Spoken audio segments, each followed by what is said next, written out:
Você já parou para pensar em como as pessoas se comunicavam nos tempos dos primeiros cristãos? Era um mundo complexo, repleto de línguas diferentes, onde uma única palavra podia abrir portas ou fechá-las para sempre. Prepare-se para descobrir como o Evangelho viajou através de idiomas que moldaram a história da fé.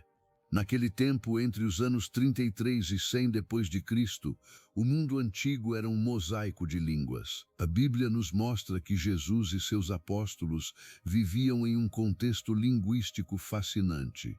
O hebraico era a língua sagrada, usada nas sinagogas e nos textos da lei de Deus. Era a língua em que a Torá era recitada, a língua dos profetas e dos salmos. Mas havia um problema. Nem todos falavam hebraico com fluência. O aramaico tinha se tornado a língua do povo comum em Israel e nas regiões próximas.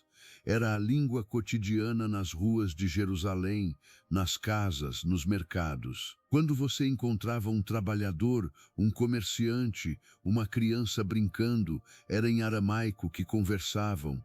A Bíblia registra que até Jesus frequentemente falava em aramaico com seus discípulos.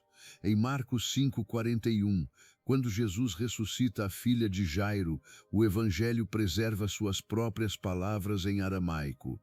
Talita, koum, a língua do coração, a língua da compaixão de nosso Senhor. Mas quando os apóstolos começaram suas viagens missionárias, tudo mudou. Paulo, aquele que seria o grande apóstolo dos gentios, precisava comunicar a mensagem de Cristo a pessoas que falavam grego. O grego era a língua do império, a língua do comércio, da educação, da filosofia. Quem queria ser ouvido no mundo mediterrâneo precisava falar grego.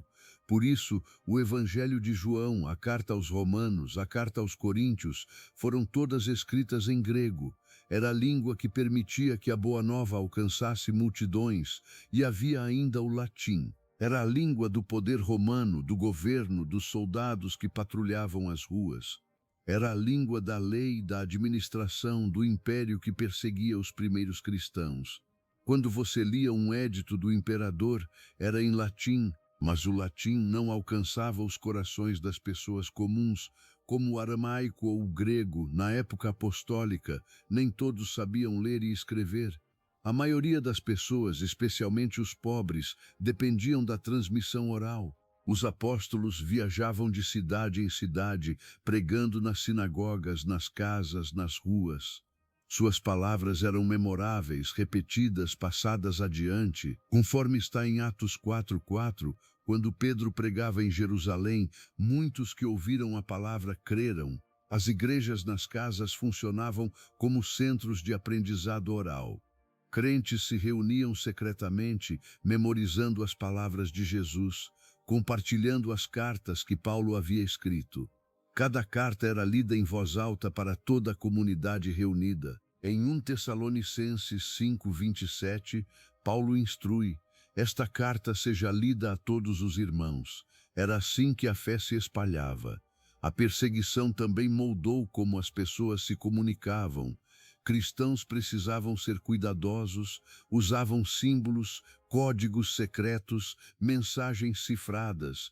A palavra grega ictis, peixe, tornou-se um código, e Jesus Christus teu ius soter, Jesus Cristo, Filho de Deus Salvador.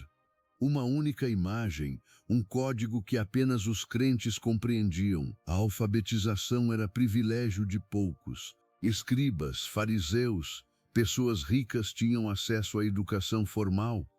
Mas Jesus escolheu discípulos que eram pescadores, cobradores de impostos, pessoas humildes. Eles não tinham educação formal, mas tinham a verdade de Deus em seus corações.